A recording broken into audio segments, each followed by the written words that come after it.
Good morning, folks. Okay, we got folks on mute. So Bob, do you want to, should I do kind of an intro and game plan? Yeah, why don't we go ahead and do that, or I can pick up whatever you want to do. Why don't you give some context of what we're trying to do today, and then I can talk about myself and then Patrick and then what we've been doing on the law enforcement side. Okay, that sounds fair. So, folks, what we've got going on today is kind of do something different here. We had a summit where it was a panel-based things with demos. David was one of the folks doing a demo here, and I'm trying to run through all the names here, and I'm not picking everybody up, but we had Axon, Case Lines, OmniGo, and ImageSoft all participating on this, and had a number of questions that came up. We had a demo that didn't go as well as we would have liked. So one of the things we thought is, let's continue the conversation here and be able to ask all the questions and bring folks back to see what kind of answers we can get, whether it is about the technology per se, how the technology comes together, the context in which we're putting this in, and the issues that we're facing through this. So a couple of key folks that we have here today that I'd like to introduce. First, I'm going to introduce the folks with the applications that I recognize. I've got David from Case Lines. Wave and say hi, David. Hi, everybody. Good to meet you all. Very good. And then, and you're going to have to forgive me here. It's Isa, is that right? Yeah, and you're muted. Can you unmute? Yeah, Isa, same thing. Very good. Thank you. Did we get anybody from Axon or ImageSoft on the call here? You guys can go ahead and unmute and come in with anything. Yes, this is Jason Kraft from ImageSoft. All right, Jason. So, so you got ImageSoft available here. I'm not sure that we've got Axon available here. So, and we got, it looks like we've got John from ImageSoft as well, looking at the names. So those are some of the intros initially. Those are resources that are available for the conversation to, if you've got any questions along those lines. Rules of engagement are, this is a meeting. It is open. If you've got questions, just like in any meeting, treat it like a polite conversation that we're having through all this. Alex is gonna, I think, loosen up the presentation controls so that at least the folks that have the software can make some presentations. Bob's gonna have a chance to make some presentations. So I just gave you a little sniff there. Alex is our producer, executive producer for this session from the IJIS Institute. And so he's hosting us here. And we wanted to bring in a fresh face that has kind of more of a law enforcement, criminal justice bent, but get another perspective to help moderate the conversation that we've got going on here. And we've got Bob Turner from the ComSys, IJIS Institute member. And Bob, I'll let you, I guess, take it from here. All right. Well, thanks, Joe. I appreciate it. I'm Bob Turner. I'm the basically the equivalent of Joe, but on the law enforcement side. I'm the chair of the Law Enforcement Advisory Committee. I've been involved with IJIS for about a decade. I'm a past board member, past chair in 2016, 2017, if I remember correctly. So I've been around the block a few times. I've been in law enforcement and criminal justice systems for 30 years. My company, which I am the owner of, is ComSys. We specialize in dealing with the state message switches or criminal history systems for people that deal with that from an operational perspective, which is when you hear operational in that context, you can think of uniforms, cruisers, and detectives. And so that's really the world that we come out of and what I will be doing. My cohort, Patrick Doyle, will be joining us at about noon Eastern, and he'll probably run our presentation on digital evidence life cycle. just as a little bit of background in terms of where we are with digital evidence, we've been doing a lot of work in parallel. And, to be blunt, we are kind of a different philosophy than the courts group has, in the sense that because of the nature of what we do in law enforcement, our committee for LEAC, which has subcommittees, which I'll talk about in a moment, as well as our involvement with our professional societies, such as IACP, International Association of Chiefs of Police, and specifically the technology committees on that side, there tends to be a lot of cross interaction between the practitioner environment as well as the technology environment. And we tend to take much more of a collaborative view of how we should be moving things forward in the absence of talking about any particular product. We tend to be much more of what's the right way to do it, and then provide kind of a scope of what we would look for providers to be able to deliver into the market. For example, some of the things that we've been involved with, one of the things that LEAC was involved with, within the law enforcement community about 20 years ago, there was work done through a BJA, or Bureau of Justice Assistance grant, to come up with a standard model of what a police RMS looked like. And that existed, I think the original version came out somewhere around 2003, 2004. It was refreshed about 5 years later in 2009.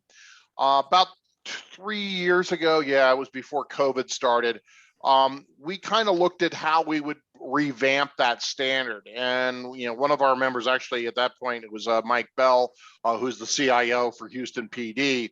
It basically said, it would be really good if we had this standard refreshed, because we're in a situation that we're about to go purchase a new RMS.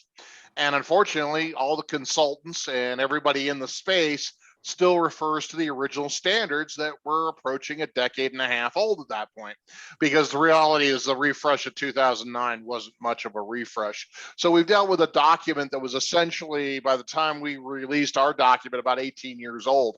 And so it was really a case that we brought an entire industry, practitioners, everyone together at a really, quite frankly, massive effort to really bring on, I'll be easy on the consultants within there.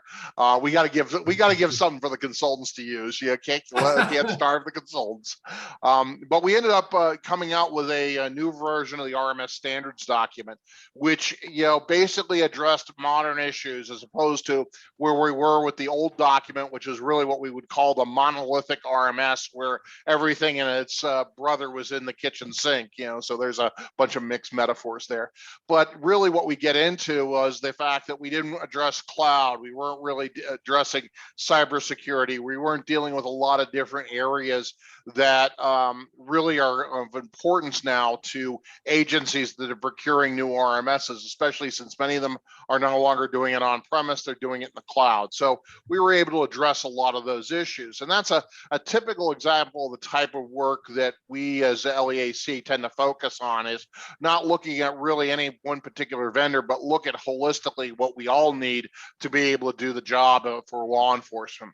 So as we got into this, where we, and actually where I really started to get very involved with IJIS, especially with what would eventually set the stage for what became LEAC, was a committee that got started in 2014, or actually maybe 13 now.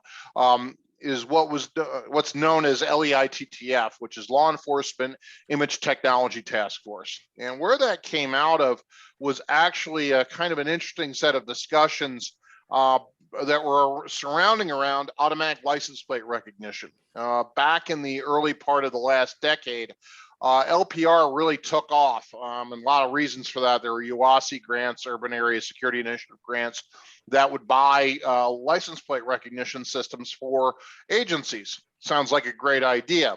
Well, it was a great idea until the ACLU and the EFF got involved and said, hold on, this is really impacting your privacy, and there were issues. And yet there was a lot of utility that clearly LPR systems had, and we can go into that in excruciating detail.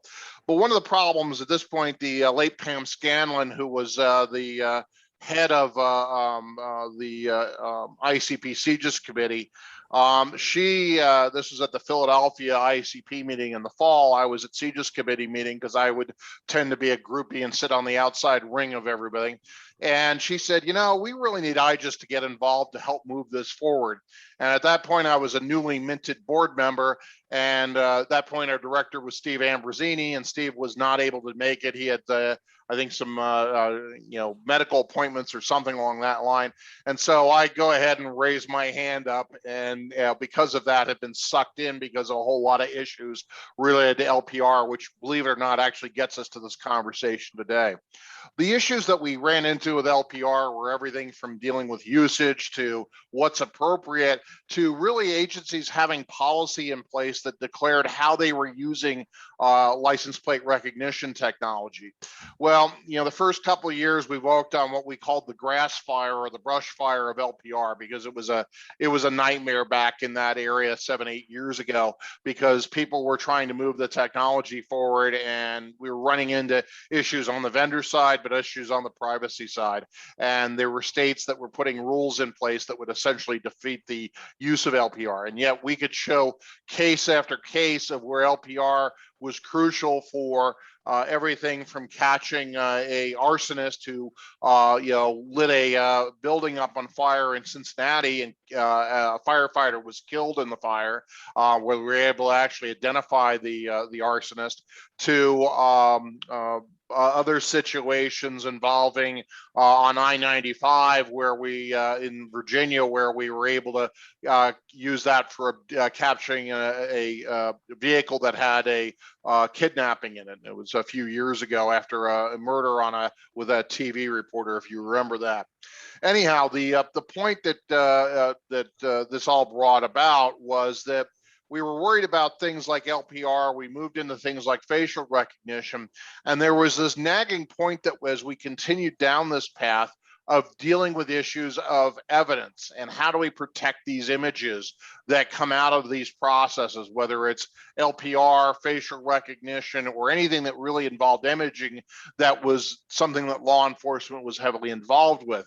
So as we got to the end of our after LPR, we went on to facial recognition for about 4 years. We got to the end of that process about 2 years ago, and we looked really seriously and said, well, where do we need to go? And a real big problem that we seem to keep coming back to was the issues of digital evidence. And that's where I got with our committee and said, okay, what does LEITTF really need to do? And Patrick Doyle, who's my chair of LEITTF, he and I both agreed, we really need to start looking at digital evidence and start understanding what the rules from a law enforcement perspective and how do we move that forward. And so that group's done a lot of tremendous work. I'm going to save that for when Patrick gets on at the top of the hour, because we do have a good slide deck, which really encapsulates what we're doing from a law enforcement side. But one of the things that's happened is we've really spread out beyond that. And unfortunately, I wish I could add about the first part so that it would be better on the back end. But I think it's a useful thing that we're coming at it very different, but we are trying to take a holistic view of digital evidence relative to criminal justice. We are very much oriented that for obvious reasons. So, within our context, as we tend to look at things, Joe and Alex reached out to me and said, hey, can you guys help? And Patrick was involved. So Patrick and I kind of have tag teamed a lot of this. Patrick said, hey, you're better at moderating. I've got a conflict. Why don't you go ahead and deal with this as a moderator, and then I'll come in and do the presentation. So now you're stuck with me today, so I apologize. But the context of what we end up looking at and what we are viewing is really understanding that digital evidence has a life cycle, and we see it as kind of really a holistic space that we've got to deal with. And so one of the things I would be very interested, because I have participated a little bit in your calls over the last couple of months, although I've had some challenges with schedule and things that way. But I think that's really, we're going to be coming in from a little different angle. I think it'd be a good contrast. I think that's really what Joe was looking for in terms of what we could bring to the table. Joe, is there anything you'd add in this conversation?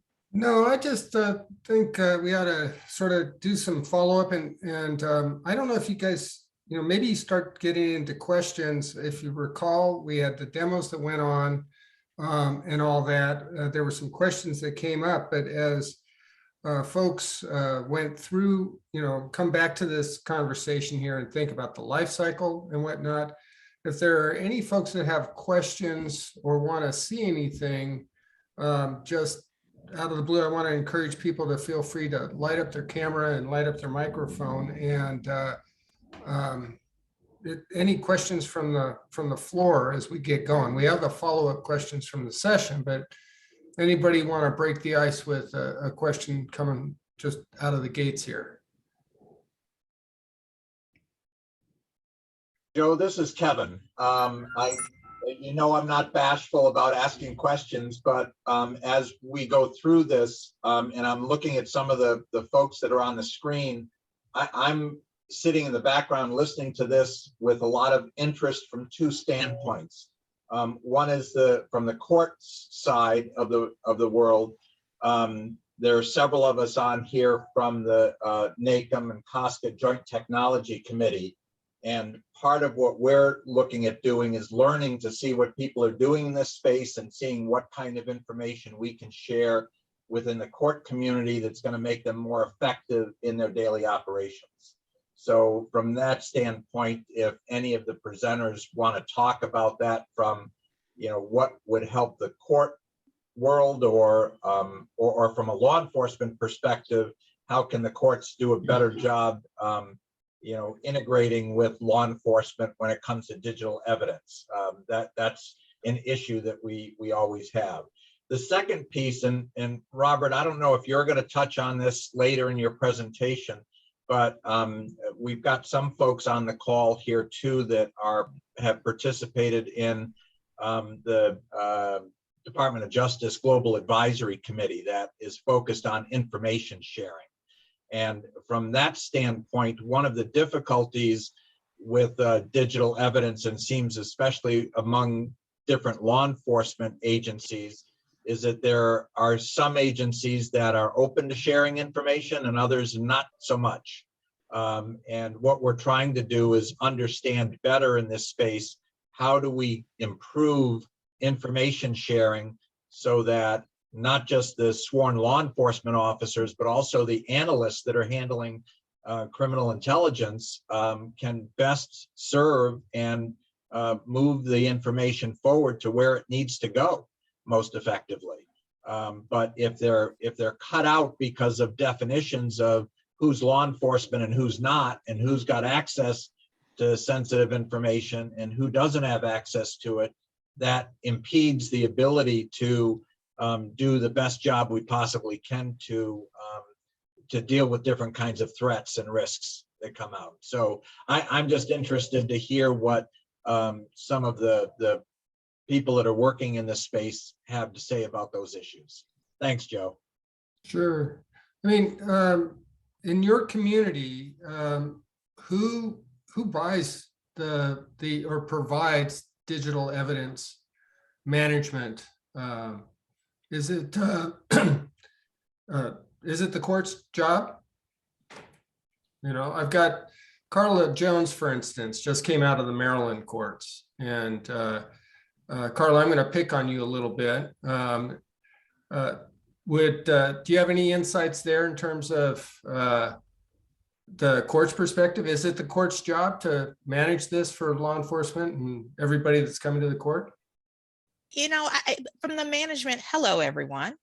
Carla Jones, InfoTrack. I am 1 week and 2 days into this new job, so bear with me. And Joe's really putting me on the spot. But I think from the court's perspective, I think we are consumers. I think we need access. And I think, what Kevin's comment about who's considered law enforcement, who's considered not, who is in this sort of access chain of command is concerning, because I think the challenge the courts are going to have is the passing of this data. It's like, if law enforcement already has it stored in the cloud, why can't we share it from that location instead of downloading it and I store it and you store it? And then there's all the concerns that come with just the storage, retention, and security of it. So I think there is, I think there's concerns there just about how to best share it, and secure it, but while also minimizing duplicating, storing it across a lot of different platforms. So that's my 2 cents on that.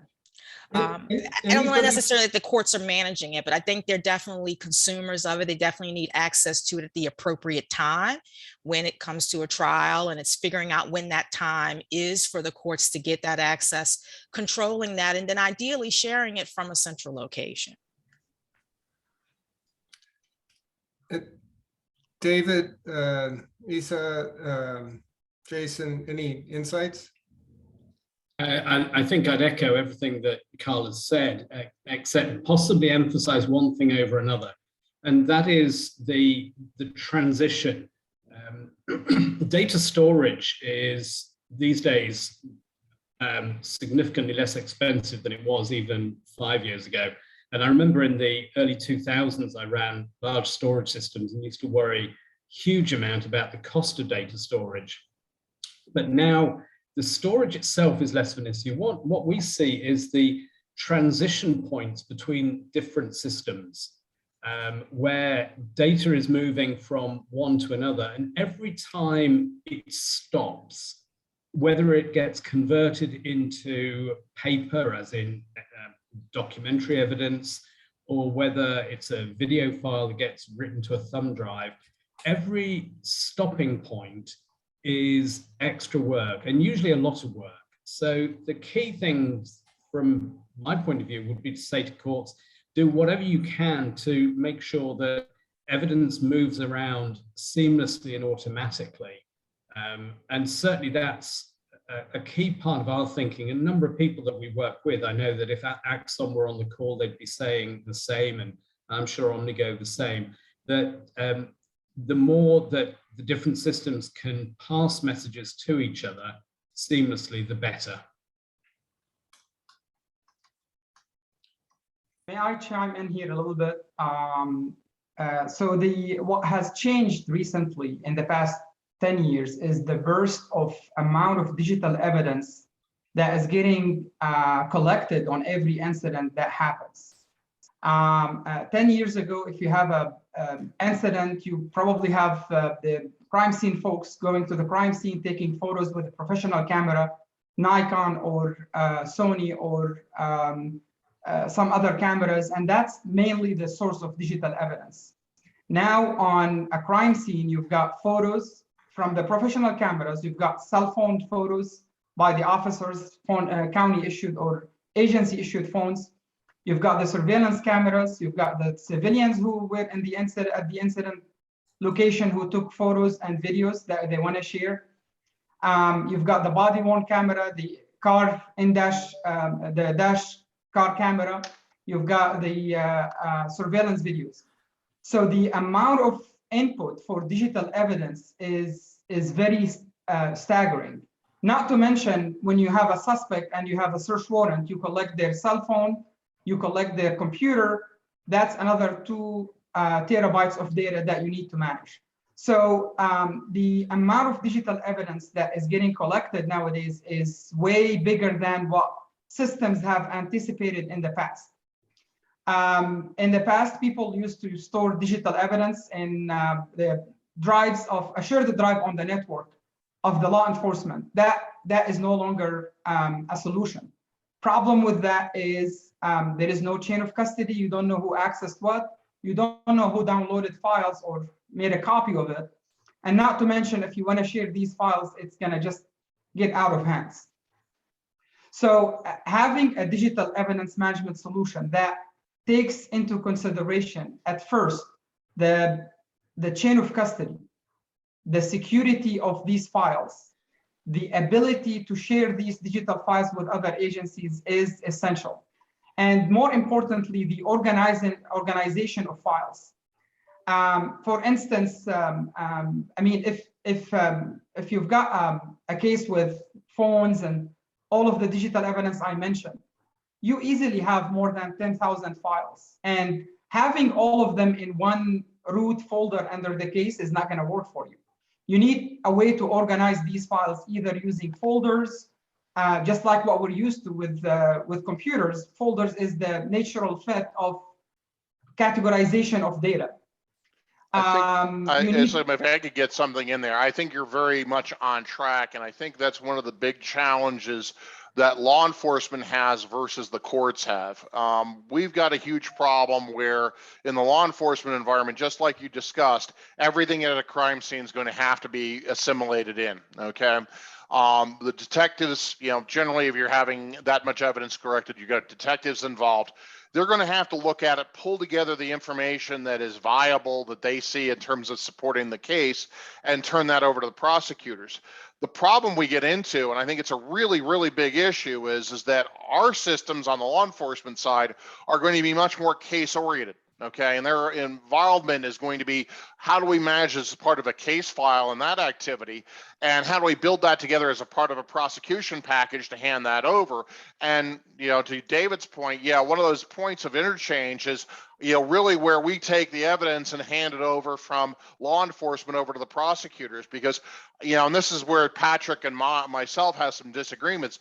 I believe there's actually some segmentation between different systems where it goes into the prosecutor's environment, which is really what gets shared in the court's environment between the attorneys and the judicial side. The problem becomes one is if we have to follow the rules of evidence that we have today, where using the cell phone is a great example, where we have to capture and preserve that for ever and ever if we get into the worst case scenario. David's comment is correct. It's a lot cheaper to store it. The problem is that the cost of storage has dropped by several orders of magnitude. The problem is the volume that we're now taking in is growing by several orders of magnitude. So guess what? In my opinion, the cost is staying horizontal because the volume is offsetting the cost per the reduction of the cost per byte, and that's the challenge we've got. Not to mention, when you make a copy of the digital evidence files, that's another place of chain of custody. And then if you wanted to get access or print a report of who accessed this file, now you're gonna look into multiple places where you have copies of these files, which is not a good practice. In my opinion, handling digital evidence should be similar to the way we used to handle physical evidence, where you in physical evidence world, you store the evidence in the property room. If a DA wanted to get access to it, they will come, you set them up in a viewing room where they view the evidence. You have a log that they access the files. And then once they leave, you keep the evidence where it belongs.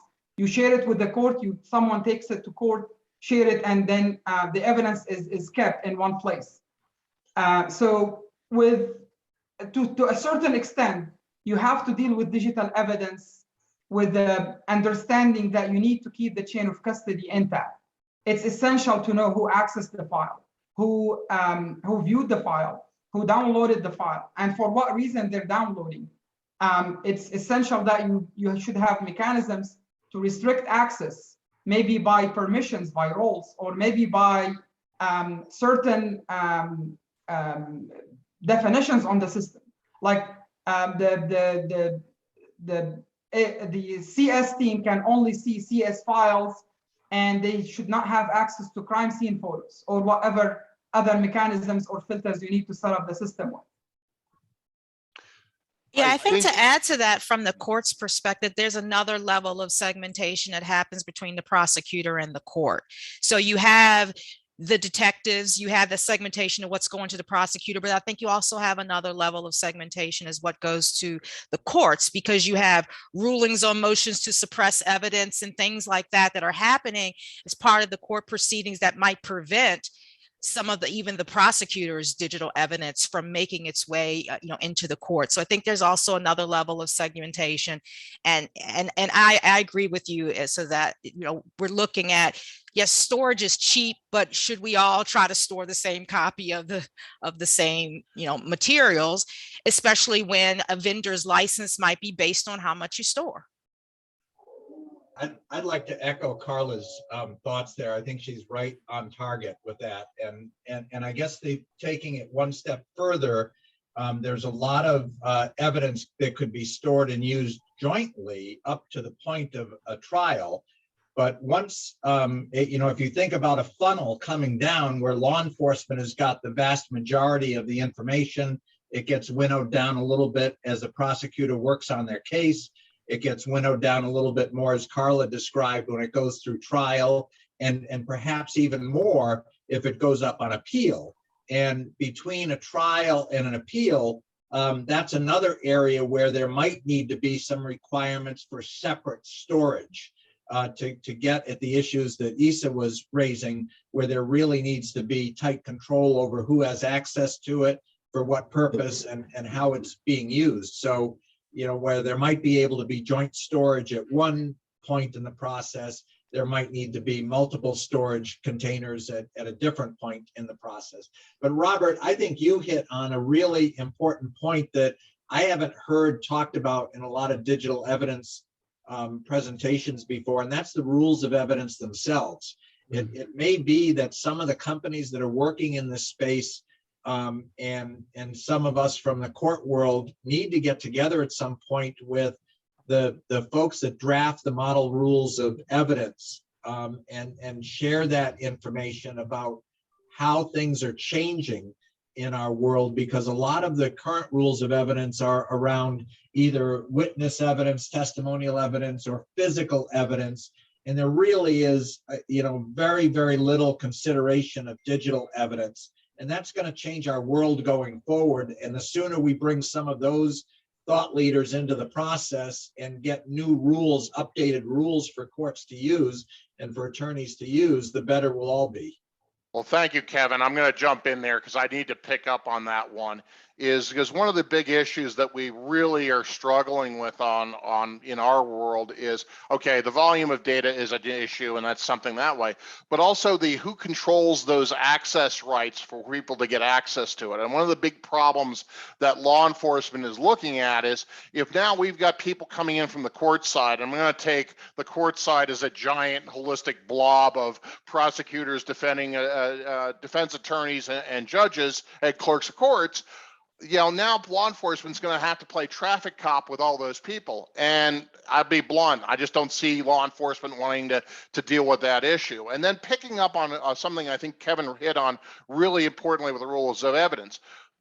Digital evidence is different than physical evidence. Okay, you can try to treat it in the same model as physical, but the fact of the matter is the cost of making a copy is so low, you know, for better or for worse, that you can't do with physical evidence. I mean, physical evidence, if you're dealing with literally a spent cartridge or something like that that's picked up, can't duplicate that. However, I can duplicate a picture of that spent cartridge very easily.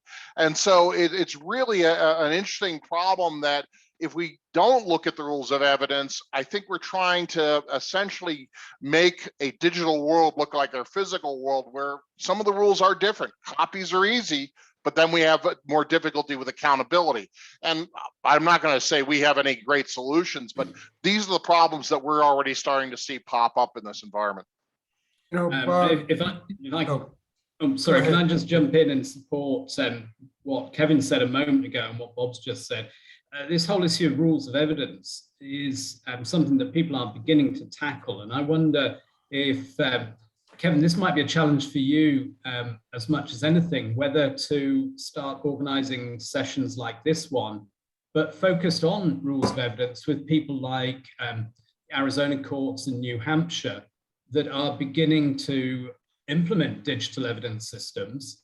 They're the ones who are now looking at these things in reality, not as a hypothetical exercise, but saying, well, now that we're doing this, what challenges are we coming up with? Because I'm sure there's a lot that we can learn from them. Bob Greaves, you've got your hand up. I take it you want to chime in. All right. Thank you, Joe. You're going to hear a lot from Patrick later on when he comes on, so I don't want to, jump too much on it. But David and I are members of his team, and we are, David really is responsible, and I work with David on it for coming up with what are the 5 most important issues that courts deal with in trying to keep, to accomplish this ability to share information appropriately across all their boundaries. And so we'll be listening very carefully today to what this group is there any consensus within this group as to what are the most important issues associated with the ability to do this, and what are the solutions for dealing with those issues? Because those are the things that this team that Patrick heads up are trying to come up with, and it's being dealt with from all different facets, of which just one happens to be the courts, which David and I are working on. So we're listening very carefully to hear if there's consensus out of this group as to what those issues and solutions are. Thank you. Yeah, in addition, we've got not only court folks on this call, but folks from prosecutors, for instance. You know, we've got Demi, for instance, who's works with I think it's Chopper. And, you know, maybe to answer Bob's question, what are, you know, at least one or two of your key questions that you have about or key issues for digital evidence, electronic digital evidence? Any insights, Demi? Any questions? Yeah, I mean, the one thing I was wondering about was like, just something I'm not too familiar with is how like witness, how pictures from a crime scene from civilians is then brought into a courtroom. And so if that's needed for like an interrogation, if it's needed to be kept private, or it's going to be used and a witness is going to be bringing it up, how is that information, one, kept from the public, and two, how is it then brought into like the law enforcement or given to an attorney if the public has all those photos? Because I know that somebody brought up that was that people's like photos they just taken the camera at a crime scene before the police even show up is part of evidence now. So how, like, what's the process of that being safely integrated into evidence or into law enforcement? And safely is a really important part of that word right now that we're dealing with, because, you know, one of the things we have to look at is everything that we get from the outside world is potentially a virus or a potential way to hack the law enforcement environments. So yeah, you've actually touched on something that's really important from the cybersecurity perspective. However, from a process perspective, you know, we're certainly dealing with the issue where witnesses can pop up at a couple different, you know, times, and this is where, you know, we get into issues. Certainly, witnesses at the time of incident, you know, officers are going to take a witness statement. You know, they're going to get the digital information from the individual at that time. We would look at the evidence system, and one of the things that actually before we got on the call that Joe and I were kind of talking about is, do the current RMSs really deal with digital evidence? And the answer is no. And one of the things relative to RMS standards, we've got to start looking at how we start integrating that, because we look at the evidence as being a horizontal platform that a lot of different systems sit on top of it, and starting the life cycle starts with the RMS. So we get a witness statement, we get some pictures of what they took. That all gets collected in the RMS along with the digital evidence platform. And then in a life cycle is eventually it becomes part of the prosecutor's package that we go ahead and push over to the prosecutor. That's where they get it. Well, now they can all have their own witnesses that come in as part of their activity. That becomes a really important point of how do we harmonize what law enforcement has collected prior to hand over to the prosecutor to what the prosecutor does as well. And so these are some of the workflow issues that we get concerned of, because we want to make sure at the end of the day, the witness statement and the collected data from the witness is stored the same way and uniformly across two different platforms, one on law enforcement, one on prosecutorial side. And that's, you know, I don't know whether we then have that on the defense side. That's where it gets beyond my knowledge, but certainly we get to the same thing of having to look at this from a true life cycle perspective, and all the participants of the process have to be able to bring in data uniformly in the same way so that we all reference it in the future. Yeah, if I could jump in for a quick second, kind of maybe address a little bit, dovetail on what Robert said, addressing Demi's question. The good news is that, you know, we've been managing electronic content in computer systems for many years. This is just some new types of data and different scale of volume. So a lot of the rules we've been dealing with for many years, when I say we, I'm talking about the justice system in general, has been doing large scale content management for case files. I think so bringing in, you know, to Demi's question, bringing in safely is part of an ingestion process. Yes, there are concerns about viruses. That's a great point. So the technology has to filter for that. It has to, and the good news is all that technology does exist, and it's out there in practice being used in production to protect other types of systems already. So all that's very feasible. I think, someone made a point about, I think Kevin did, about this as a big funnel. That's very true. And we can't copy gigantic video files over and over again. You're just creating a worse problem than you started with. So there does need to be sharing of some of these large files. Copying does have a role. And I would add to Kevin's point about what the prosecutors do. They not only need a subset of the data, but they also add a bunch of new data on their own, right? And the court does the same thing, right? They add a bunch of new data to the pool, and they really have a different purpose. So they need their own view of the data, but they should be sharing the core original files whenever possible. And all that is possible through the cloud. It's just a complex problem, but you're seeing companies and organizations beginning to tackle it now. Scott, are there, standard APIs? I mean, do you guys end up sharing information between digital evidence systems that may be held by by the court versus prosecutor versus defense or the county? How is that from a technical perspective? Is that an issue? It's a little proprietary now, unfortunately, because these systems have grown up, based on demand, and there isn't a lot of standards.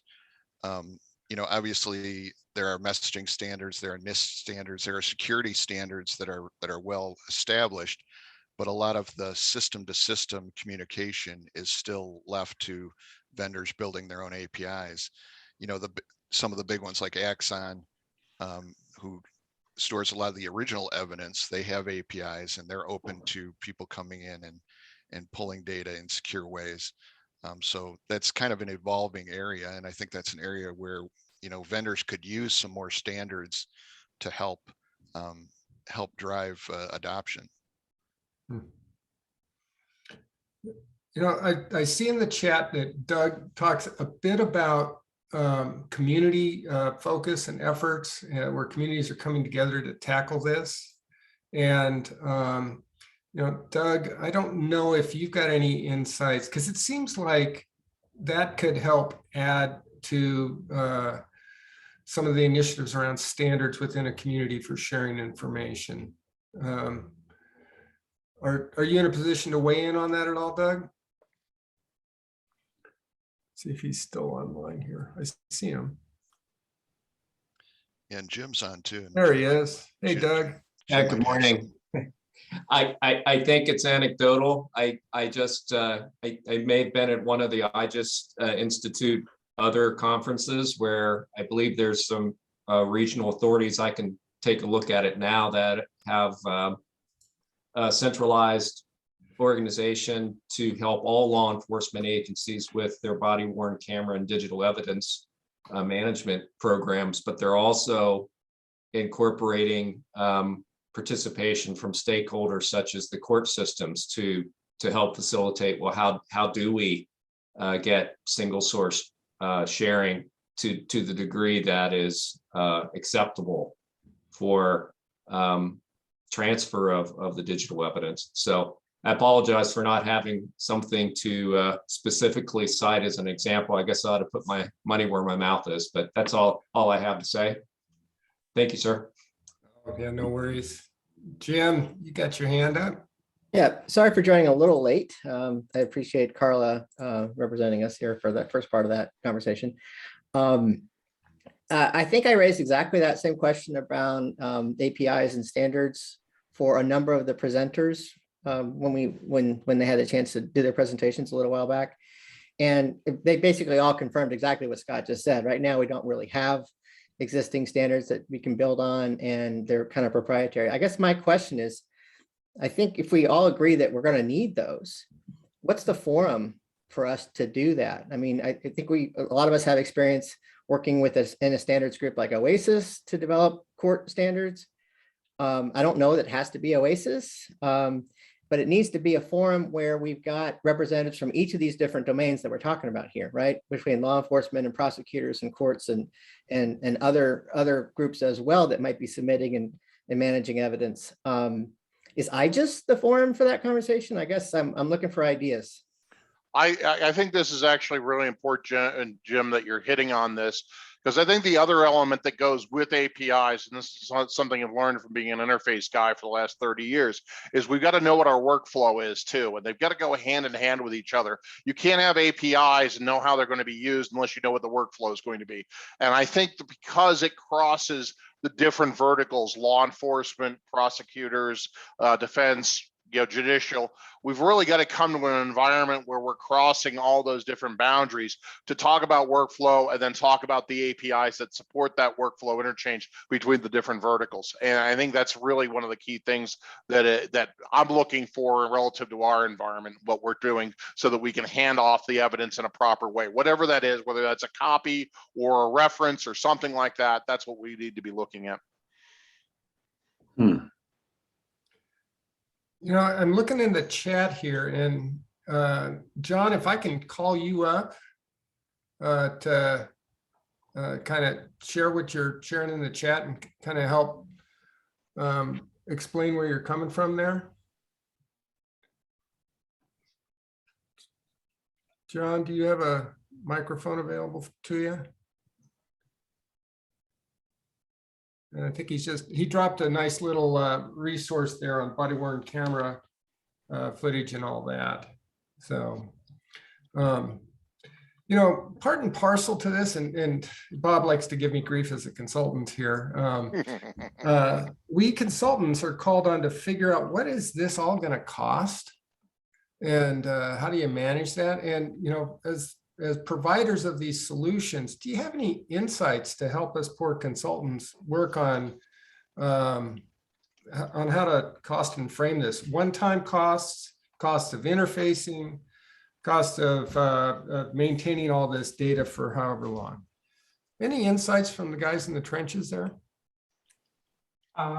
So for you're utilizing cloud storage with digital evidence, and vendors like us, we pay for that storage. So that eventually will be forwarded to the law enforcement itself. You've got the actual application itself. You're providing a service to the agency. So that will be typically it's licensed per user. So it's X amount of dollars per user per year.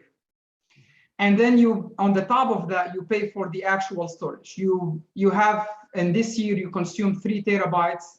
So you pay for that, for these 3 terabytes. Each terabyte is X amount of dollars a year.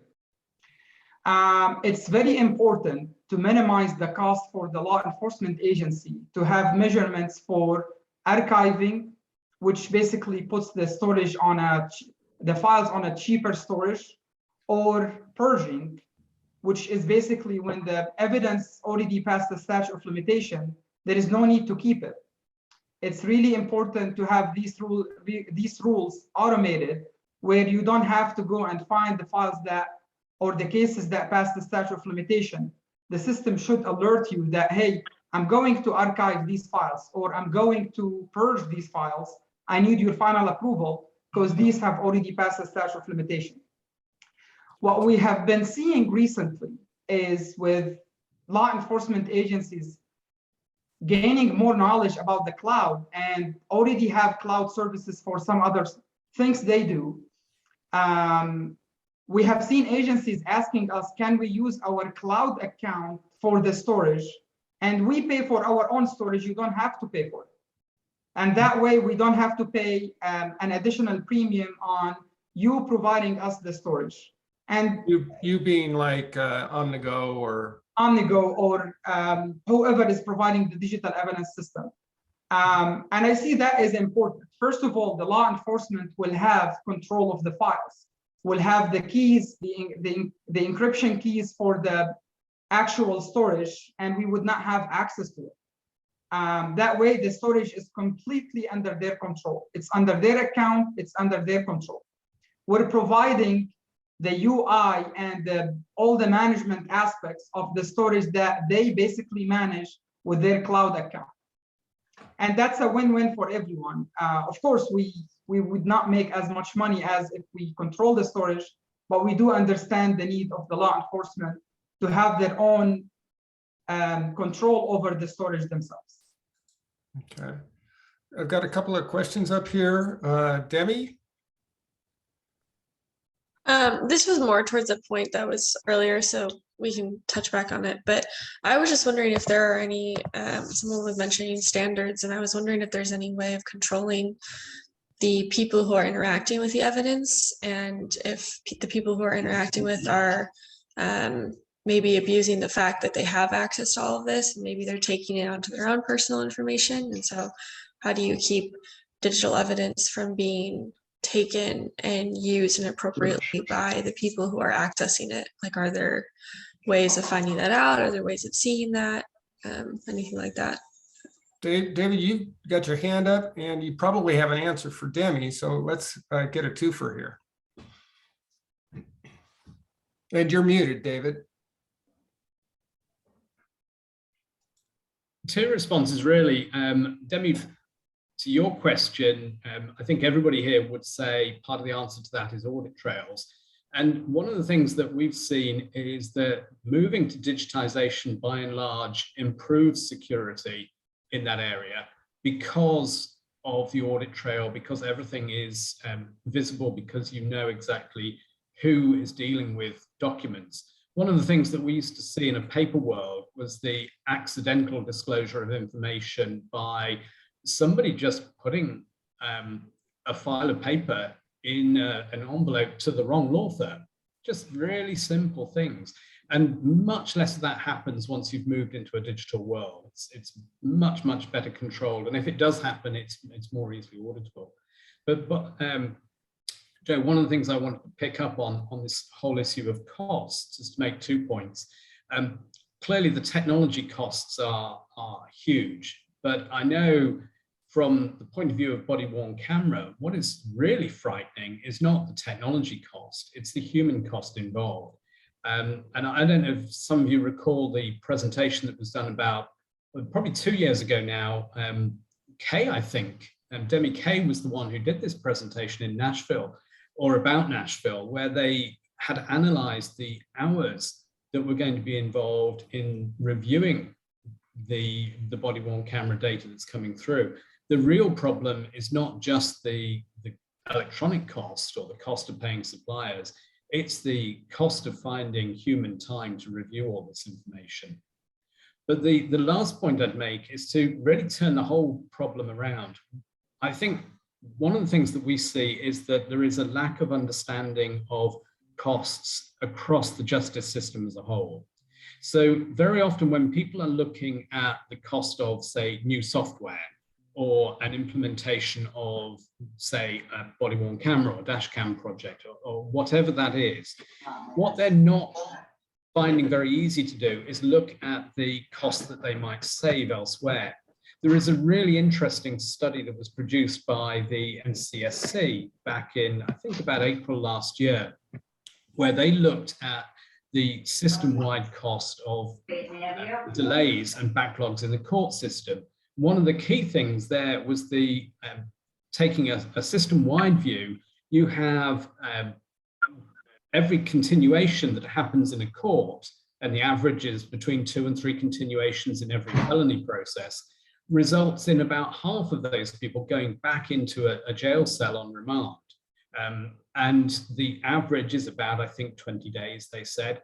So we're looking at $2,000 or $3,000 of cost to, say, a county level budget for every single continuation.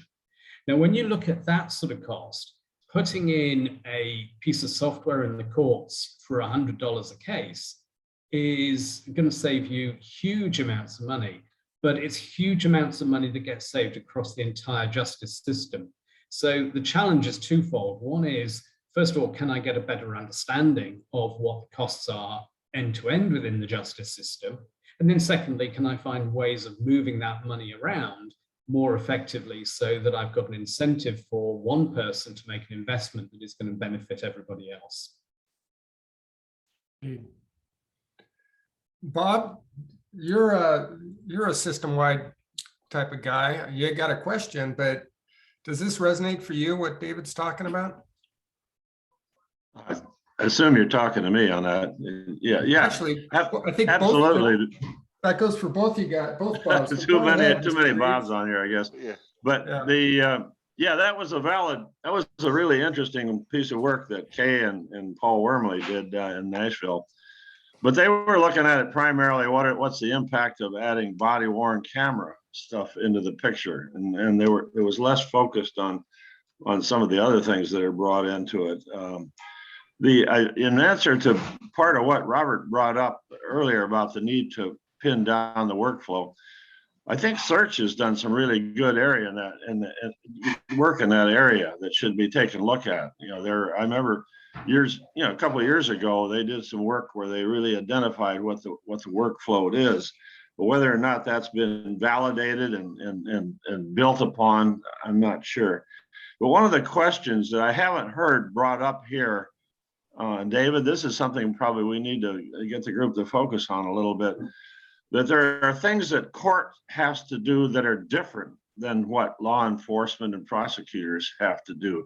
And that's things like expungement and going back and looking at things and getting rid of some of the data that's already been put out there, some of the material. And how do we deal with that? And how does that relate to the things that cut across boundaries? So I'm just identifying that. I'll shut up and let everybody sort of react.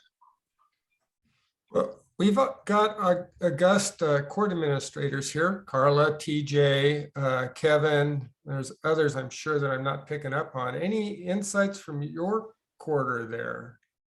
Well, I think if you're talking about shared storage, you're breaking your links to that shared repository at a minimum in an expungement scenario. But I think that the other piece to the expungements, a part of all of this is retention. Earlier, I think it was Issa that was talking about retaining and how long you retain things. The retention guidelines for each custodian might be different. The court's retention guidelines for a particular piece of evidence may be different from law enforcement. And so you also have to reconcile not just when you want to break your attachment to something, but also where your retention to that data may go at a different, maybe different than those that are also sharing that access. So I think you do have to talk about breaking ties to your data, and also when your tie to that data may be different than the other organizations that share it. Gotcha. But I don't know if TJ's got a mic available to weigh in on this as well. What's your TJ? Are you able to give us any insight on expungement issues there? He may have stepped away. What about, from the provider's perspective, how do you guys handle expungements? Maybe I can chime in a bit. I kind of agree with something David said earlier, that in some ways these problems are easier in an electronic world, right? It's a piece of code that's going to do the expungement. It's not a person that needs to pull something and throw it into a shredder. In some ways it's easier, but the points that were just made by Carla about the different levels of retention requirements is very important. And basically now you're basically into a records management problem, which we've again dealt with for many years with electronic paper files. Everybody's been imaging and storing things electronically. We've had to tackle this. So there's software out there that will handle the life cycle of varying pieces of information. It's just now we're dealing with larger volumes and different sized objects, but the technology is there and it can be leveraged for this purpose. Very good, very good. Now, Bob, you had talked about maybe bringing Patrick in at the top of the hour. Yeah, I just texted with him. He's going to be in a minute or two. So, one of the things it's just a little bit of open time here in the sense of I want to pick up on something David had talked about earlier in terms of the cost of body worn video. One of the biggest costs that we're seeing in body worn video has got nothing to do with storage. It's got to do with processing, which, has been touched on. The costs of processing body worn video just for have human review. And, this is where, we talked a little bit about rules of evidence. We were trying to figure out what retainage times look like for, the body worn video. How long does the law enforcement agency expect it to hold on to that? Is it 30 days? Is it 60 days? Is it 90 days? And then once there seems to be an issue, then we hold it on. And then how long does that get retained and how much of it gets retained? Then we get into the next level of issues of redaction. That is actually a huge problem because we're getting into situations of data for public release, or we're dealing with issues that's contraband relative to, how do we relate at least contraband in an environment that theoretically wouldn't support redaction? What comes immediately to mind is child porn and things along those lines. There's lots of different issues that get into it that are really, I almost hate to use the term nightmarish, but they are nightmarish for law enforcement because we're going to get stuck with holding and processing that data. And the question is, how much of it do we have to do? And that's where I come back to that rules of evidence question of how much do we really have to do? Do we have to go through every byte in a cell phone that we read in? Probably not, but what's the rules? And so these are really big questions that, digital solves a whole lot of problems for it, and then it creates a whole lot of new ones. And that's the stuff we've got to kind of be looking at and understanding what's going on. Well, so, as we look at addressing things like redaction and dealing with all these human things, you'd think, okay, is this an AI application of some sort? And to what extent are the providers in a position to integrate AI into the repositories they have and the processes they have and that type of thing? You guys have any insights on that? I can chime in here a little bit. AI would help with things such as transcription. So you've got an interview that is 8 hours, and with the transcription, we provide you with the script, the text that comes out of whatever you have discussed. So if and it's a true case with Maryland PD, Montgomery County, in Maryland, where one of the investigators was in an interview for 8 hours. And then she remembered the guy mentioned that he was at his grandma when the incident happened. Later on, he changed his statement, but she wanted to find that segment on the audio when he mentioned that I was at my grandma. She had to listen for the 8 hours interview to see where it was in the interview itself. With transcription, you could search within the text and get what you need out of it. Other cloud services, basically indexing the PDF documents, Word documents, images for any keywords. So if you have court orders and for the expungement, for instance, I need to redact the name John Smith from everywhere mentioned in this case, the OCR or optical character recognition can basically point out where that name was mentioned in any document and automatically redact that name from all the documents we have. The actual facial recognition is still, I think we still have a long way to go with that, mainly because San Francisco as a city decided to block facial recognition, and other cities are still skeptical to use facial recognition as a technology to basically identify faces, since lots of privacy issues with that. So AI is currently helping with analytics and few other things, but not to the extent that the AI can actually expose to. Is this something that a court or a prosecutor or law enforcement has to actually say, okay, I got to research AI and see how to apply it? Or is it something that as a solution provider, you bake in? I Yeah, think well, increasingly, Joe, you'll see that the providers are baking this type of technology in, and it's up to the customer to choose whether to switch it on or not. But it does raise an interesting issue going back to earlier in the conversation about court rules, because one of the things that is very common around the world is a rule that a transcript has to be certified, which basically means that a human has to be in the loop to guarantee that transcript. Otherwise, it's not usable.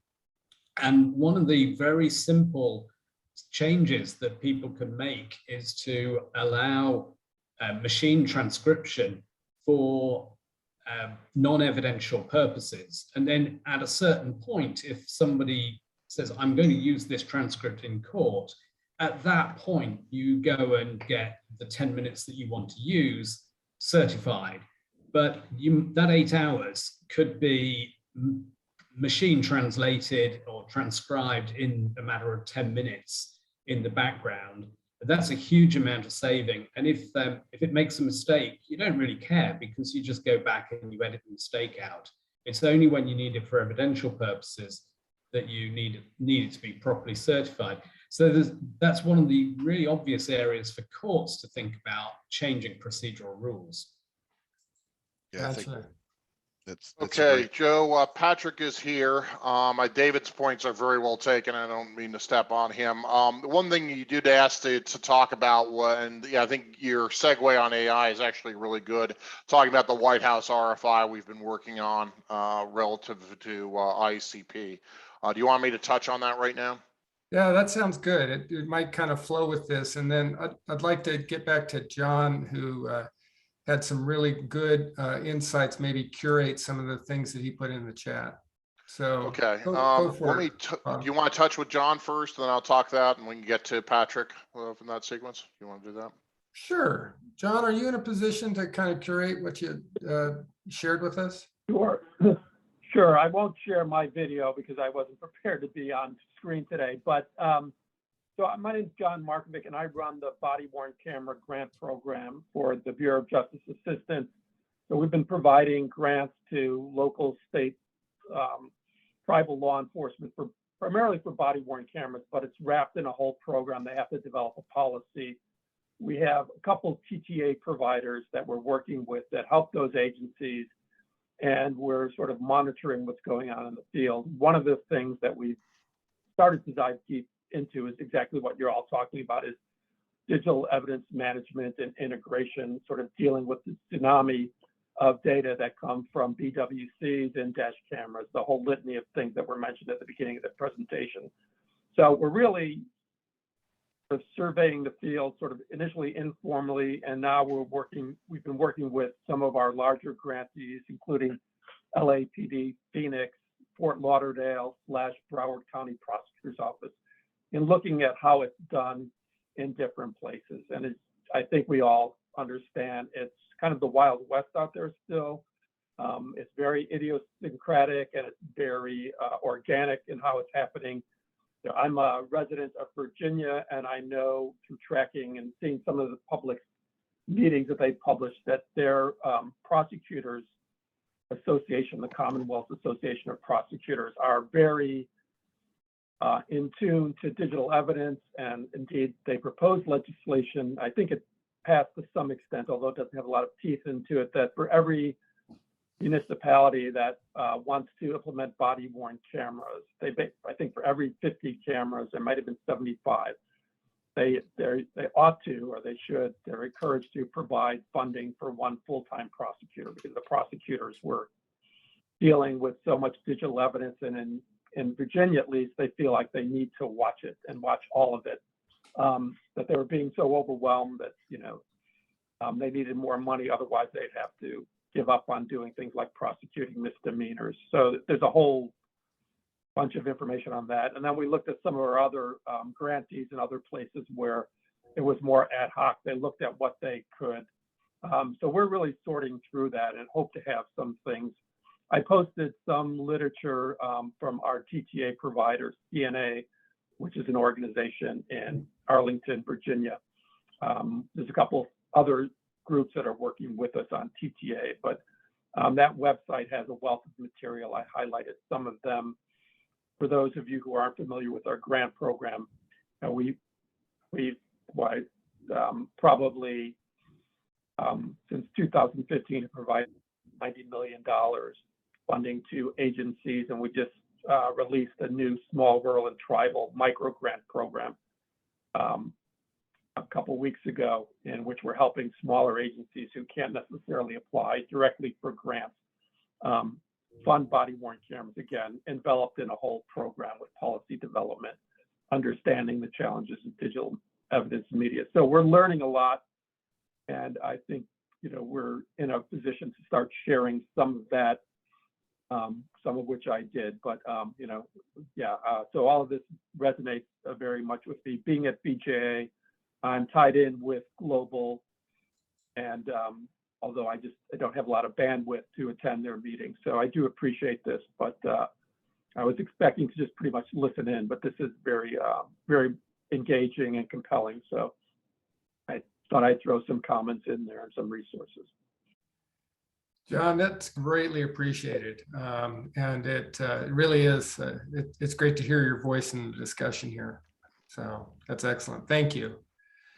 Bob, are you and Patrick in a good? Yeah, Patrick's ready to go. He has a slide for the RFI, so we'll just do it there. So without further ado, let me introduce Patrick Doyle. Patrick's the chair of the LEITTF for IJIS. He's the vice chair of IACP CJIS committee.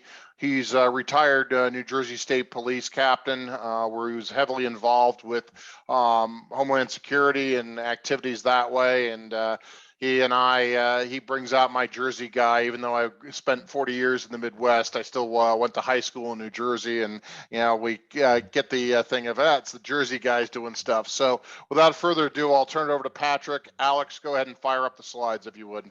Yeah, thank you. And we you never fully leave Jersey. I think everyone knows that. So it's not really my fault, Bob.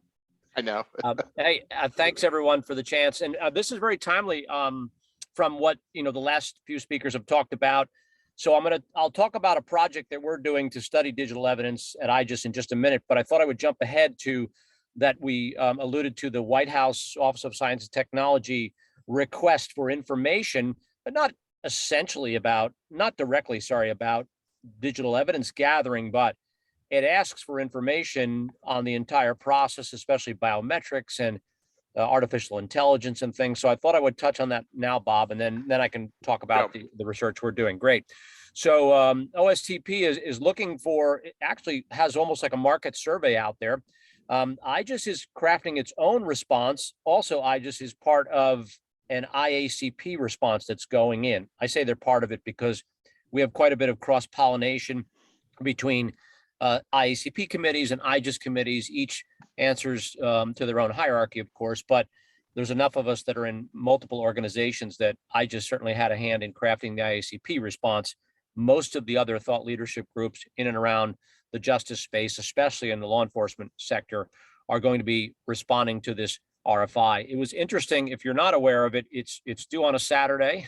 It came out during the Christmas holiday, and so you might start to sense that it's not exactly what it seems. It doesn't really matter to us. We're going to respond and tell them a story, and I know IJIS is going to do the same, trying to make a case for the use, the proper use, the ethical use, the use that regards privacy in high regard, but certainly the continued use and development of biometrics and artificial intelligence, because it's literally saving, you know, hundreds of thousands of victims, or avenging on behalf of hundreds of thousands of victims, and solving hundreds of crimes daily in the United States, and it grows in its efficiency as we go. But the concern grows as well, and we think that's where the White House is coming from. They have concern over biometrics gathering and the application of artificial intelligence against biometrics data and as a means of gathering biometrics data more efficiently. So this RFI really it's not complicated in what it asks. It's just, as I said, the timeliness of the ask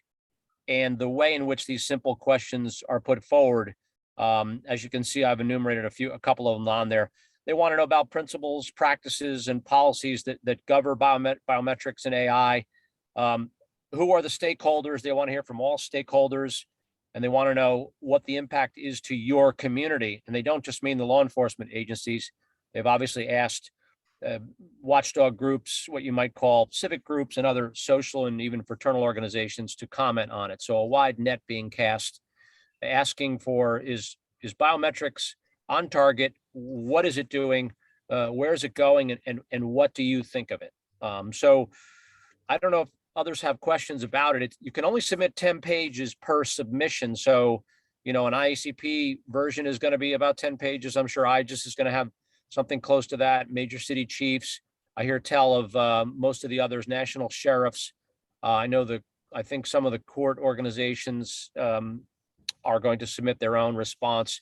Don't know how many people are going to send in, but it's essentially the White House and their research wing looking into biometrics and artificial intelligence, trying to gauge it.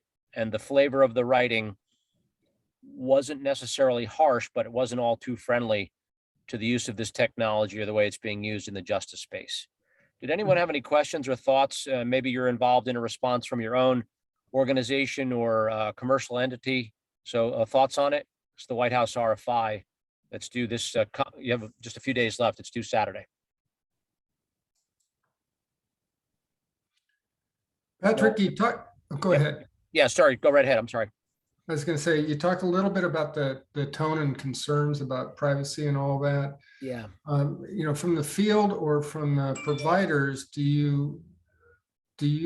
you been subject to that?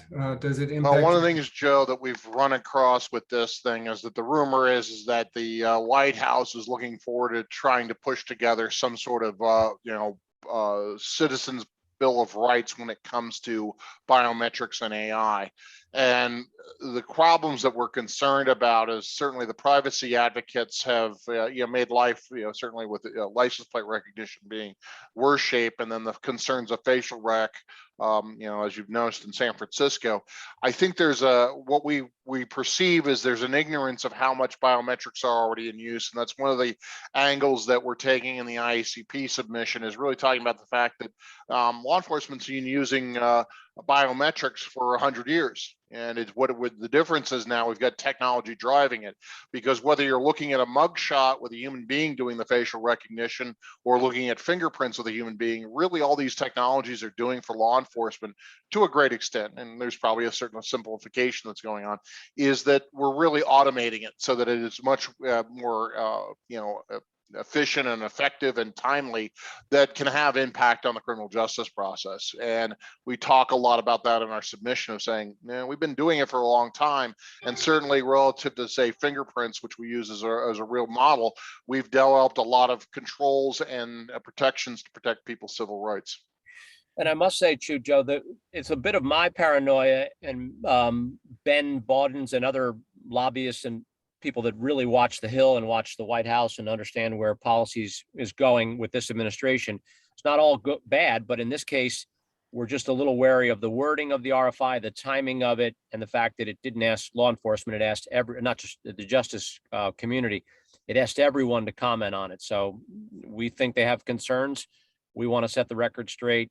IACP uses fingerprints as an example of how well developed and thoughtful and how accepted it is now for fingerprints. We don't suggest that facial recognition will ever be as comfortable to citizens, but we're saying there's a process, and you don't throw out the baby in the bathwater, as the saying goes.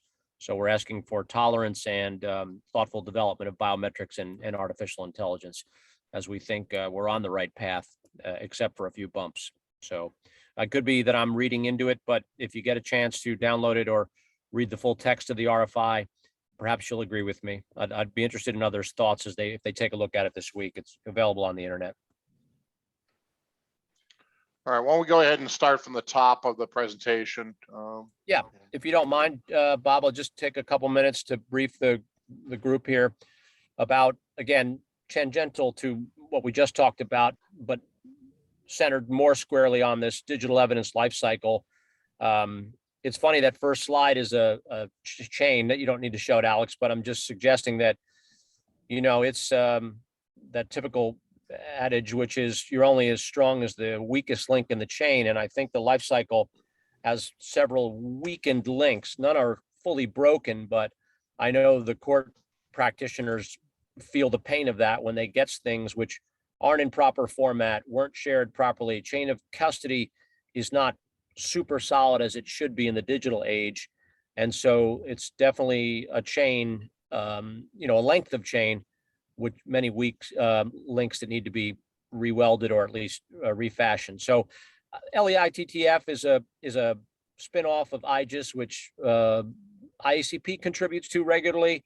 And just wanted you to know, if you weren't aware, we've done past studies which have really become famous or useful in license plate recognition, facial recognition, and other technologies. So props always to IJIS for being the first one willing to step forward, and IACP for joining us. But that's our primary work is in image technology in and around justice, but maybe a little more in law enforcement than we don't necessarily always include courts and things like that, although we should. So wouldn't mind flip the next one, Alex. So we saw this problem from the law enforcement side. I think we were alerted probably by courts, prosecutorial, public defenders, and pretty much everyone else after law enforcement touches digital evidence, because we just don't see the level of continuity or cooperation. In many cases, it's the courts which are not overstepping, but are doing more than they should. They probably should receive it camera ready, so to speak, and they're not. They're having to reach out into that void between law enforcement and the prosecutor and then on to the court. So we think that this is a study, a full-on study is needed, and we have one underway, because it's just not the same as physical evidence, which also has some breaks in it as well, but it's just not the same, and the level of expectation over security are all really completely different than physical evidence. So nobody owns this process right now, and who should? There's so many stakeholders, at least 4 or 5 along the way, the stops, and we find that we're just not seeing anybody stepping up and taking ownership, or there's no great amount of consortiums out there. Massachusetts has one, a few other states have one, but we just don't see connective tissue between the police, prosecution, public defender, and the courts with digital evidence right now. So we're studying it to find out how deep the voids are, or the how weak those links in the chain are. Next, please, Alex. So we know there's a problem. And as I said, the solution for now, from an IJIS standpoint, is, well, we're going to study it. We're probably not going to fix it. We have many vendors that are going to be part of the repair of this, or the recreation of it, reimagination of it. And a lot of vendors are wondering what they should do, and who in government is going to pay for a system which is connective between all different stops. So we're going to study it. That's what IJIS is going to do. And we've got a study underway. Many of you are either participate or your subordinates participate in it. So we're looking at it holistically, but with the final stop in mind, because if a judge or jury can't rely upon it, or doesn't consider it satisfactory by which to exonerate or convict someone, what the heck did we collect it for in the first place, right? So we're looking at it with the end in mind. That's where we're at now. Next, please, Alex. And this is just a depiction of, you may have seen this before, but we think this is a good representation of the life cycle, especially in the law enforcement handling of digital evidence. Obviously, it's taken in, and it's taken in from all different sources these days, not just cell phones that a citizen hands a police officer, but from private entities, feeds from digital cameras that are on the local mall, all sorts of things. So the intake is quite important, and not universally done, not even within a county, never mind within the whole United States. There's a vetting process to it. Does it even get in the system? Is it authentic? Does it have something dangerous in it, a virus or something like that? Management, handling of it. Some of these are depicted as singular stops, but obviously management of it goes throughout. Who handles it? File formatting, all sorts of things. Search engines that can, not search engines, but engines that can transfer the file into a common format, things like that. Not a lot of standardization going on, at least on the law enforcement side. And obviously dissemination, most important. When it gets somewhere useful, it can't just sit in a police system. It has to get somewhere useful so a decision can be made. So this is that, and all of it wrapped in security and a concept of chain of evidence, that each step has to be enumerated and auditable. So that's our wagon wheel of life cycle of law enforcement evidence management. And it looks like it's simple there, but we know it's not quite simple. So next, Alex. You know, we're not satisfied. IJIS, IACP, others, we're not satisfied with doing nothing, of course. But if we didn't do anything, what would happen? Well, we think like that squiggly line, the arrow, it's a downward trend, because the amount of evidence continues to increase every day. The reliance of it in law enforcement, the number of cases that involve digital evidence have skyrocketed, and they continue to go up. It's almost every case. Unless it's a simple. I'm just, not going to have this mess happen anymore. So, Oh, sorry. No problem. Unless it's a bar fight where somebody just, happens to, hey, you spilled a drink on me, you turn around and slug somebody. But even when that happens, somebody clips a picture of it, right? Or the bank camera has it, or there's some sensor that records something. So we know that digital evidence is a part of nearly every crime that occurs today. So we know this problem gets worse. Even if we don't get any worse at handling it, we know just sheer volume is going to cause it to worsen. These systems aren't going to be able to handle it because they're not well healed now to do it. So we know it's, and obviously criminals get better at exploiting digital evidence or avoiding digital capture or our capture of their digital evidence. So this is getting worse quickly. Law enforcement is currently holding, I think, the black eye on this, but I expect that courts and prosecution and everyone else involved, there's plenty of blame to share if this doesn't improve. Next, please, Alex. And so we do think are hopeful in the early part of the study is that, this is it may not have a singular owner. I don't see that the courts step up and say, you know what, we'll pay the police to collect it properly, or prosecution being in the middle, let's say, theoretically. We'll pay to the police, and we'll also make sure we have a system that the courts can use. We don't see singular ownership on the horizon, but you never know. Courts have done this before in various ways. In New Jersey, we have an administrative office of the court system, and we use that to monitor, traffic fines and things that are of that nature. The courts own it, and we all use it. The front end use it, police, judges use it, and prosecutors use it. So it is possible, but we don't think that. We think a combined ownership is likely. But we're still studying it to see how big it would be if somebody did own it. Again, Massachusetts has one that's a consortium and seems to work well, but singular ownership is not likely. So it's going to look different. We're just not sure who's going to own it. Next, Alex, please. And then so this determining the weak links, we discussed that. We have to figure out where the breaks are now, even though you might think they're logical. In some cases, we're finding new ones where we didn't realize there was a problem because volume hadn't increased to the point where it had become so difficult to handle it just based on a need of volume or size of files and things like that. But imagine 6, 8, 10, 12, 1,000 hours of video from a child molester or something like that. Just imagine the volume, thousands, could be tens of thousands of hours. And we're just getting to that breaking point now with the system, which wasn't ready to handle the small amount which occurred last year, never mind next year. So path to the future is going to involve every stakeholder weighing in and figuring out how to do this, probably jurisdictionally within a county or a state, perhaps within a city, but that adds additional difficulty because if a city has it and something occurs in the neighboring county, how does it get into their system? The transfer of a case from one town to another, from one district court to the federal court. So path to the future is going to look much different than today. We just don't know what that's going to be. Next, Alex. And then there's lots of people working on this, studying it. As I mentioned, Massachusetts, IJIS is in there swinging away.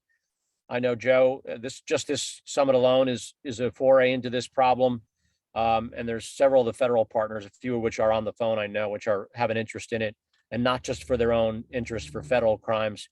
They want to be part of helping the states, do it in interstate. So a lot of study going on. Next, please. And then that's all I had on this. We already talked about the White House Office of Science study, which relates to this, but isn't exactly, an overlay of this, but it's just more indication that there's concern over digital evidence, biometrics, and the collection of evidence, the sharing of it, privacy concerns. And I think that the study that IJIS has underway with IACP, the LEITTF, will reveal perhaps only the rudimentary bumps, but it'll be a catalog of what is at least wrong with it from the 50,000 foot level. And then we'd be free to dive into each certain aspect of it and work on that. But we're in the middle of it. Can always use more help. You can reach out to IJIS or to Bob Turner or myself. Next slide, I think, Alex, I think has my email address up there.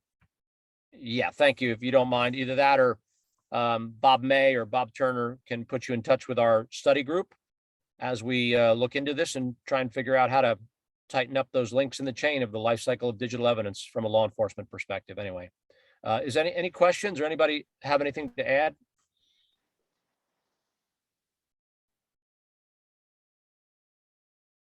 Patrick, you said at one point that governance worsens. Have you seen how folks have addressed that and how the tools help with that? I missed the first part, Joe. You said what tool? What was the first comment? So one of your slides struck me because we do a lot of work with governance and all that, and it was that governance worsens with digital evidence. Because I take it, the information sharing that's involved, and this isn't discrete data. So what are the dynamics of that problem with regard to governance, and how does the tools help? Yeah, I understand that. So I would say the first dynamic is almost that 800-pound gorilla, Joe. This stuff is expensive. And I think that's the first issue that we find with governance is that there's such a cost to it. Now, as a provider, potentially of some of these things, don't quite do this in my company, but the idea is integrating solutions like this. This isn't for the faint of heart, right? And to connect police, prosecution, and just the courts, if those were the only three singular stops, these aren't cheap. It isn't going to be cheap to create this. So what we find happening is I build a very expensive silo, which puts me out quite a bit, and you build one, and the next entity builds one. So I build one, the prosecution builds one, and then the courts build their own. Well, because they're so expensive, nobody wants to tear that apart. Or in other words, it's almost like you leased a car and your neighbor leased a car, and the both of you should have had a truck because you have some common task to do in the community that required a truck. Well, nobody wants to do that. They don't want to break up what they've already done, and the expenditures that they put forth on this are substantial. So that alone leads to this governance isolation of the governance model. That's the first thing. I don't know if you had any comments on that, but we're seeing that I put a bunch of money into my system. I got a body-worn camera system, and you take it as you can get it, Joe, over in the courts or prosecution. You're getting exactly this file format. So we find that governance breaks down. There's almost a not a mutiny, but there's almost a resistance to cooperate because of I've solved my problem. You're the fellow with the problem. And I said those are my first couple thoughts on your question. No, that I get it. I see what you're saying, and you talk about these systems. So we've talked a lot today about criminal justice. Do we, as we use these tools, I'm talking to the solution providers, is there a separate path and a separate set of tools and a separate system for civil? It's interesting you should say that. I just want to jump on before the vendors, or your other community members. It's really funny because several people, in fact, you put me in touch with them, have said that in the commercial space, there's a much greater sharing, even among corporations or between corporations and civil prosecution authorities. So in other words, in the commercial space, a lot of this sharing is better, even though you think that the elements of government, police, prosecution, and courts would be able to share. Oddly enough, Citibank or a company that isn't a technology company per se seems to be able to share digital evidence better with prosecutors that are prosecuting large civil and fraud cases than we can, and we're all on the government side. So I just want to add that thought. Maybe others have different experiences, but I think it's odd that commercial space is sharing back with the government civil authorities more so than we are in our elements in entirely within the government space. David, insights? Well, I think from our perspective, we don't see a huge amount of difference between criminal justice in a courtroom situation and civil litigation. Somebody mentioned earlier the example of huge amounts of body-worn camera evidence. And it got me thinking about a case that we did recently that was a civil tort case. It was a bus crash, and there was dash cam from the bus that had crashed at the side of the road, and then all the first attenders and law enforcement that had appeared. So that case had 25 hours of video evidence presented in court, as well as all of the photographs and documentary evidence. From our point of view, it's not hugely different, whether it's a huge civil action or a criminal action. Pretty much the same issues about sharing and making sure that everybody is able to operate in a hybrid virtual environment or a physical environment if they need to. Yeah, straightforward. Very good. I agree with David on that. The only difference is basically the statute of limitation. And that could change because you might start with a traffic stop and then later on you find some dope in the glove compartment, and all of a sudden it's a different case. But yeah, I mean, the main difference is how do you keep the evidence for everything else it should be just the same. Gotcha. Scott, are you in the same boat? Yeah, I agree. I think in civil cases, a lot of video evidence can be more the exception. As was mentioned earlier, in criminal cases, it's just the norm, right? It's a matter of volume. But we have commercial customers, insurance customers that have been, storing and processing video evidence related to claims for many years. It's just they don't get hours and hours of body worn camera video. They're dealing with small snippets, and it's a lot easier to manage. Now, as you look at things and you think about procedural equity in the criminal justice space for all the government entities, public defender, the prosecutor, whatnot, how do you make sure that the private bar also has access as well? And how do you manage all the private attorneys in this? Is that an issue, or is that just kind of? It's a huge part of what's required by both prosecutors and courts, right? They have to be able to share. It's mentioned from court to court, but obviously discovery to defense counsel is very, very important. And that's, generally not something the police is concerned about. So that's just another area where the prosecutors and the courts differ in their use case for this data. Mm-hmm. Yeah, from our point of view, it's really a matter of making sure that people are seeing one piece of data rather than distributing data out to all the different parties and then running the risk of proliferation, unauthorized copying, etc. We prefer to make sure that everybody comes into a point and they're seeing the same piece of data. But yeah, certainly it's the case that the public defender and the private bar need to be involved. One of the things that we've done less of in the US, but done a lot of in Canada and the UK, is working with the bar associations themselves to make sure that the actual participants, the lawyers themselves, are up to speed with these technologies. And that's, I think, less the case in the US at the moment. Cool. Other questions, other thoughts here. I looked through the questions that we had from our previous session. Bob, did you see any that have remained unanswered there? We've touched on integration and standards and records management and all that. I think of the previous sessions in the Zoom chat that were in there, I think we've gotten all those pretty much, at least we've talked about it. I don't think we came up with any solutions, but we talked about it. Yeah, it's the start. Talk is cheap. Yeah. Other questions from the field here as we talk today? I want to make sure that all the folks that are looking at this and are trying to figure out where to go and all that they're getting some good ideas about what's going on here. You can raise your hand or just unmute and jump in. Hey, Joe, just Patrick, can I just add one closing thought too? It's good to, this is, first of all, it's almost unheard of to have a follow-up to a summit. So I really like the idea of revisiting the topics you discussed. That kind of speaks to this problem and many of the others.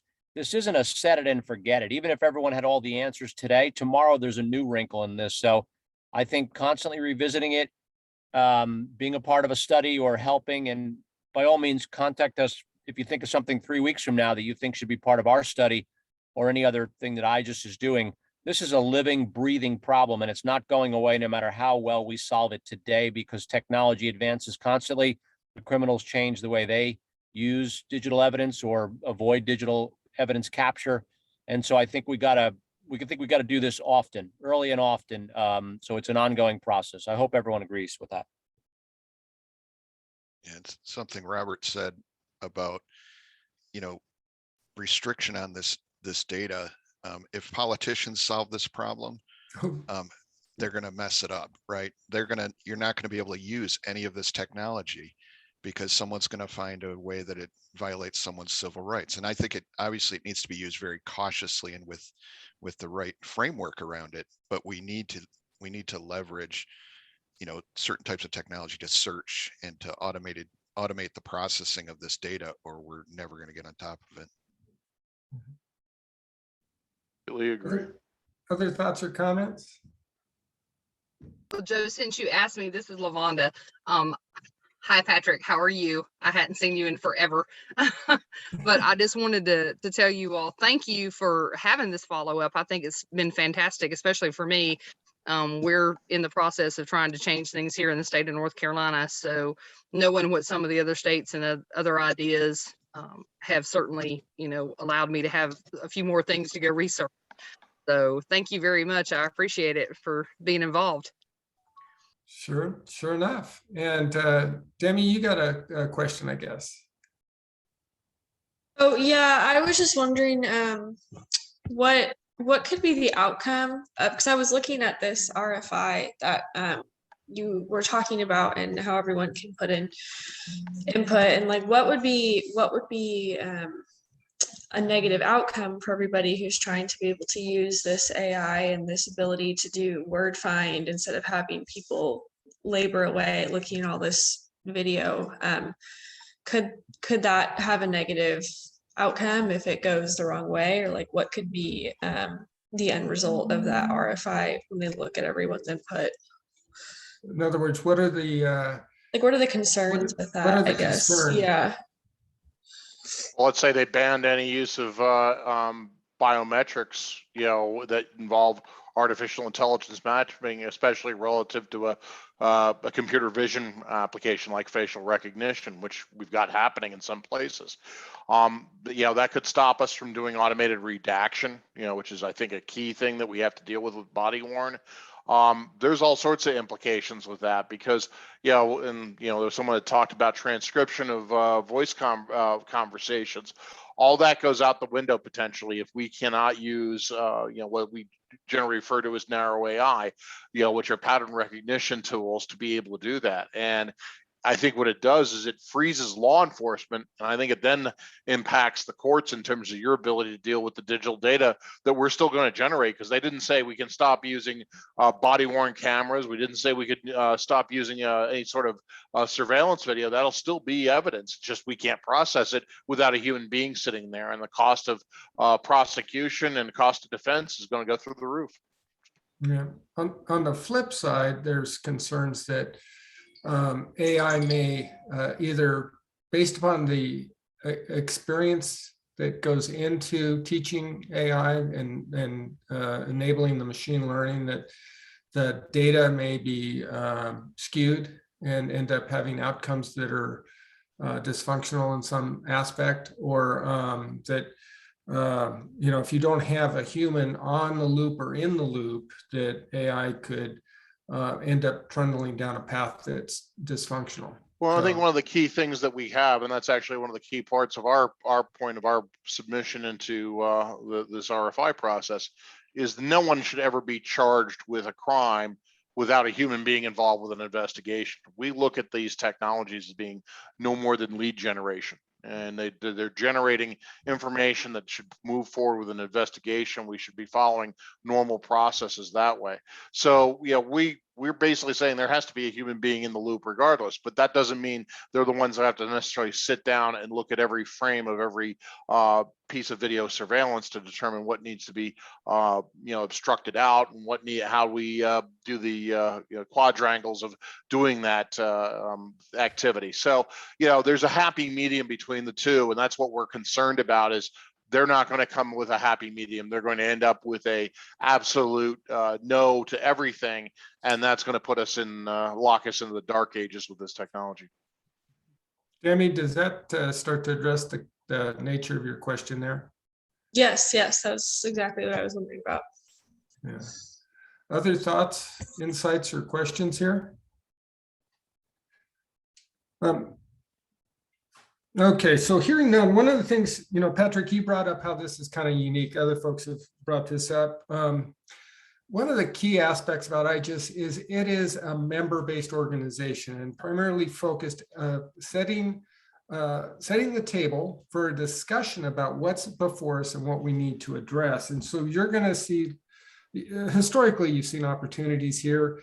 You're going to see more and more of those opportunities. One of the things that probably isn't understood about IJIS is, while we have a number of companies that are involved with IJIS, folks that are involved in the field, in the courts, prosecutors, defense, law enforcement, can become members of IJIS as well. And so if you go to ijis.org and look at membership, you can see some of the options that are available there, so that you are regularly involved as in part of the conversations here.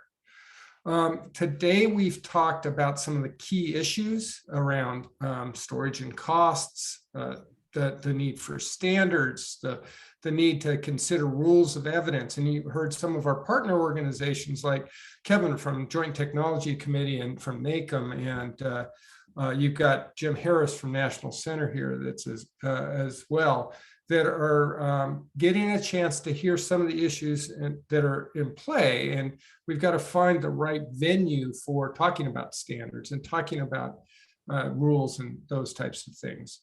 As Patrick talked about, we've got the IJIS study that's underway that's looking across the ecosystem of justice and criminal justice as well. And John shared insights on the grant resources and, frankly, information resources available through BJA.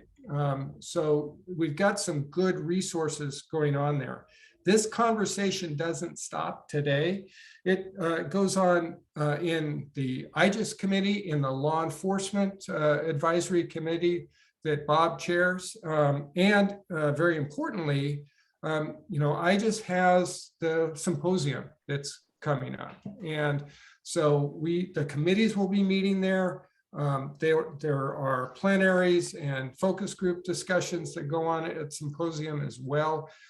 So we have multiple opportunities throughout the year across the criminal justice ecosystem to get engaged and learn more and move this along. And I know that for the courts committee, we're going to be talking about standards and all that. And I don't know if Jim is still on the call here. Jim Cabral, he's a distinguished fellow from a standard setting organization, and he'll have a lot to say on that. He's very involved with the court committee. So my charge to all of you is, let's keep this dialogue going and we're framing and naming some of the problems we have in front of us. It isn't a one and done, as Patrick points out, but I think we can keep chipping away at this and actually, start to take the community from here up to here and here with solutions that help